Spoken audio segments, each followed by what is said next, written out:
Cuando sobre un cuerpo rígido actúan dos o más fuerzas, tenemos un sistema de fuerzas. Los sistemas de fuerzas pueden ser fuerzas de igual dirección o fuerzas de distinta dirección.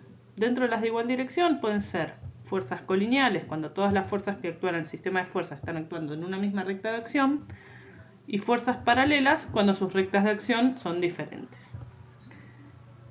Y los sistemas de fuerzas formados por fuerzas de distintas dirección pueden ser sistemas de fuerzas concurrentes, cuando todas las fuerzas se cruzan en un mismo punto, y sistemas de fuerzas no concurrentes, cuando no tienen un punto en común todas las fuerzas. En este caso, nosotros vamos a empezar estudiando los sistemas de fuerzas concurrentes. El modo de resolver el sistema de fuerzas concurrentes es hallar la resultante de ese sistema de fuerzas. Se puede hacer por métodos gráficos, que son los que ya vimos anteriormente, que eran el método del paralelogramo y el método de la poligonal, o se pueden resolver por método analítico. Vamos a ver ahora la resolución por el método analítico. Si tenemos un sistema de fuerzas compuesto por las fuerzas F1 y F2 y queremos hallar su resultante, ya vimos cuando lo resolvíamos gráficamente que podíamos trazar sobre el punto final de F1 un segmento paralelo a F2 y sobre el punto final de F2 el paralelo a F1, y teníamos un paralelogramo y encontrábamos la resultante como el segmento que va desde el origen de las fuerzas hasta el vértice opuesto del paralelogramo. También vimos anteriormente que para cada una de estas fuerzas podemos hallar las proyecciones. Entonces, para F1 voy a tener la proyección de F1 sobre el eje X y sobre el eje Y, que si conozco el valor de F1 y el ángulo que forma con el eje, las puedo calcular. Lo mismo puedo hacer para F2, y voy a hallar las proyecciones de F2 en el eje X y en el eje Y. Y quiero obtener las proyecciones en el eje X y en el eje Y de la resultante.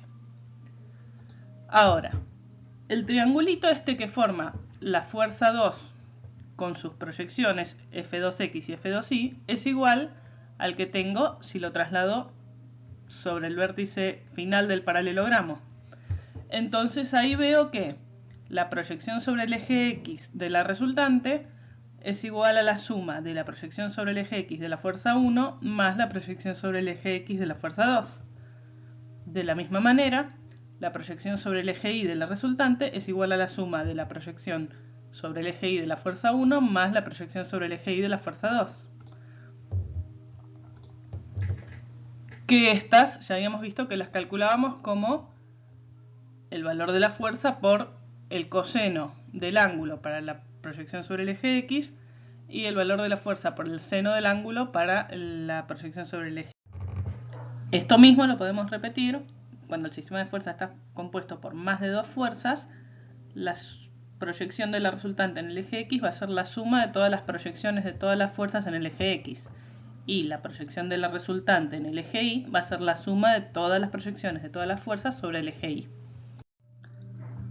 De esta manera ya calculamos cuánto valen las proyecciones de la resultante en el eje X y en el eje Y. Ahora, una vez que tenemos el valor de las proyecciones de la resultante sobre el eje X y sobre el eje Y, queremos saber cuál es el valor de la resultante y el ángulo que esta resultante forma con el eje X. Entonces, si conocemos los valores de las proyecciones de la resultante sobre los dos ejes, queremos saber cuánto vale la resultante y cuánto vale el ángulo que forma con el eje. Les dejo a ustedes que propongan cómo les parece que se pueden obtener estos valores.